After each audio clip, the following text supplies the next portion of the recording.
Next, I want to talk about inductors and inductance.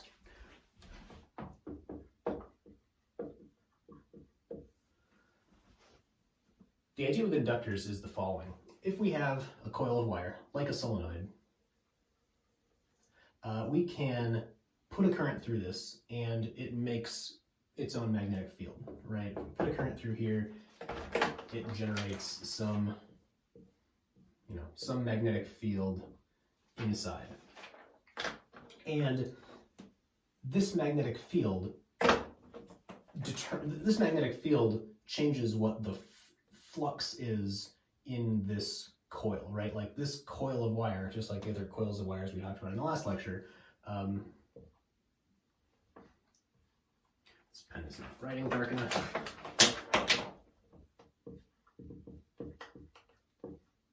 This coil has some magnetic flux phi m, and this phi m depends on the B field inside, which itself depends on the current into the coil.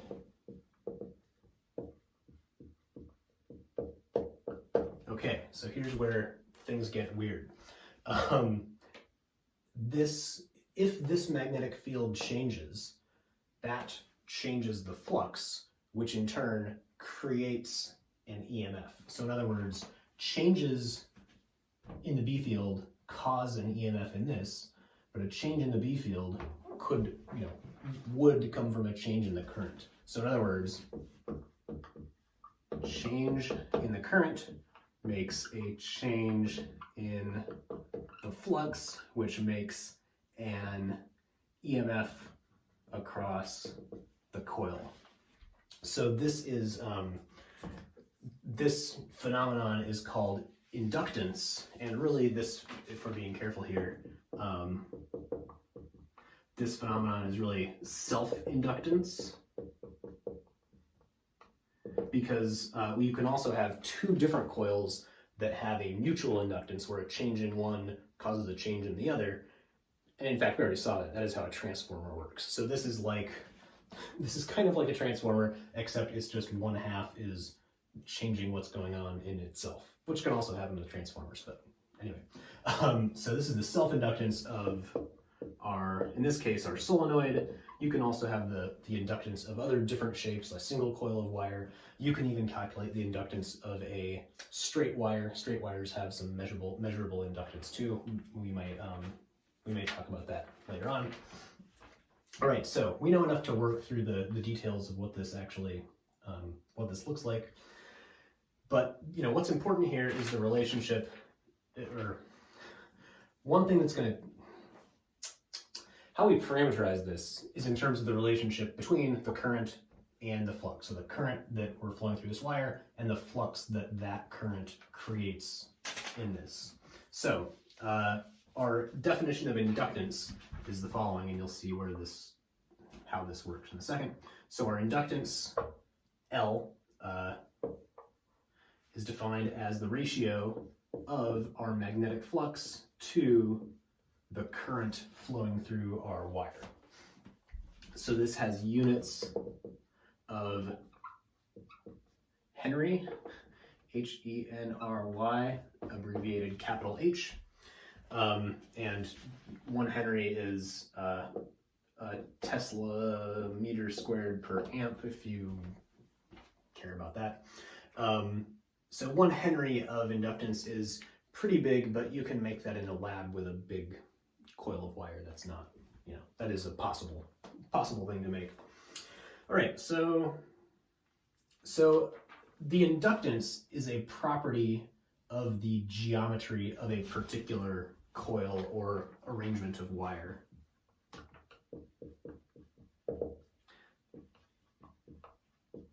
And this is analogous to how capacitance is a property of, the geometry of two parallel plates, maybe with some stuff in between them, maybe not. But, it didn't depend, the capacitance of a capacitor doesn't depend on the voltage or the charge. It is this constant of the object that then tells you the relationship between the voltage and the charge. Same thing's happening here. The inductance does not change with I or with B or with the flux. It It is a fixed property of a particular coil of wire, and it tells you the relationship between the flux and the current. So let's derive how this works for a solenoid, since that's a good example of this geometry that we have equations for already. Right, so let's say we have a solenoid that looks like this. So we have our wire, and this is like the side and the back, so this is the side and the front.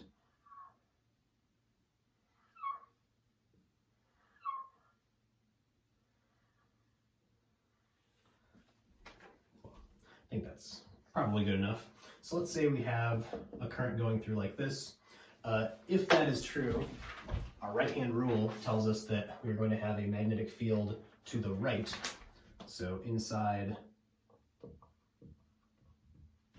B is to the right, and it loops around like that. But so if the solenoid has a cross-sectional area A, right? So if like the area of this cross-sectional area of this cylinder is A, then our flux, our magnetic flux, is equal to the area of this times B.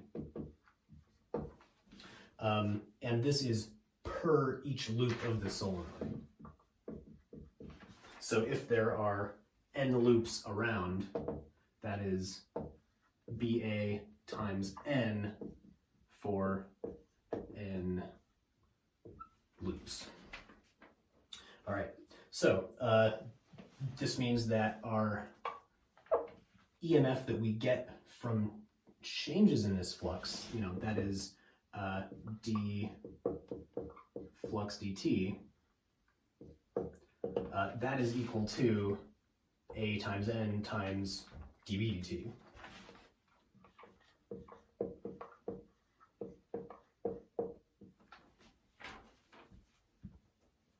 All right, but our magnetic field itself depends on this current, right? And we know what that looks like for a solenoid. Our magnetic field B is equal to mu naught Ni over L. And we can then plug this B into, so plugging into this,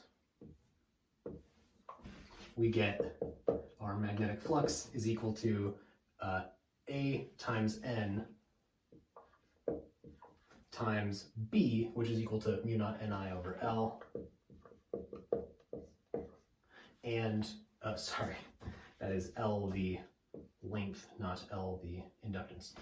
So what we get here is mu naught N squared I A over L, just rearranging this. And now recall that our inductance, the definition of our inductance, was the ratio of our magnetic flux to our current. So what that means is then, if this is the equation for our flux, our inductance is that divided by the current, which is just mu naught N squared A over L.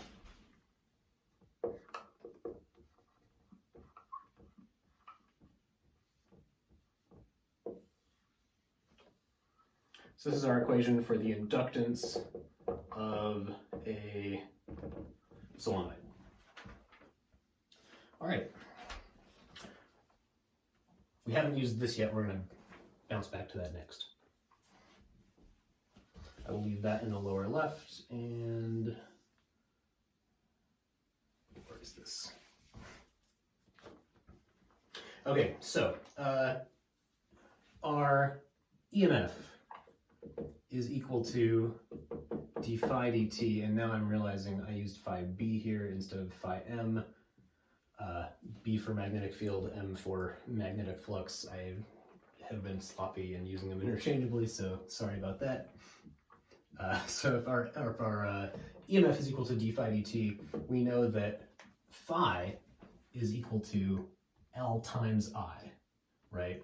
So that's the inductance times how much current we have gives us our flux. So this is equal to ddt of L times I, and L is a constant, right? That's a constant of the coil. It's this geometric property that's not changing. So this is equal to L di dt. Okay, so this is the big payoff for the inductor, and this is what what governs the behavior of all inductors. So our EMF depends on the rate of change of the current.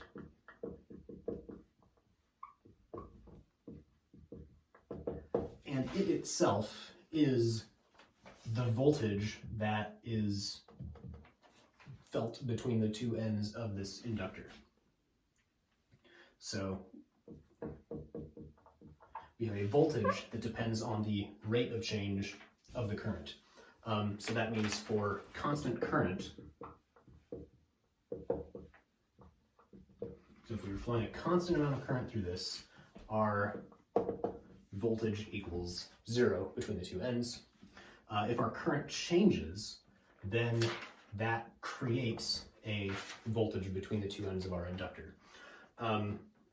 Conversely, if we apply a voltage between the two ends of our inductor, that is going to cause a rate of change of the current. So this behavior works in either direction. If we give it a voltage, that gives us a di dt. If we force a di dt, that gives us a voltage between the two ends of the conductor, or between the two ends of the inductor. So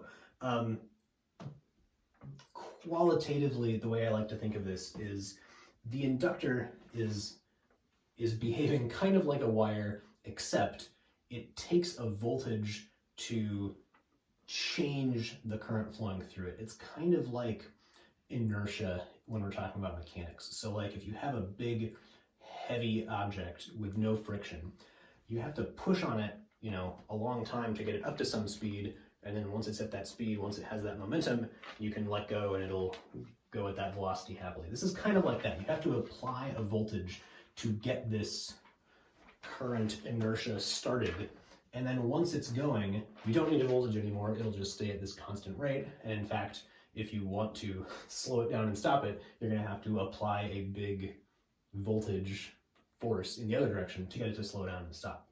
We'll have more to say about this next lecture. We're going to talk about some graphs and talk about how to actually include inductors in circuits, and that's when things get really fun.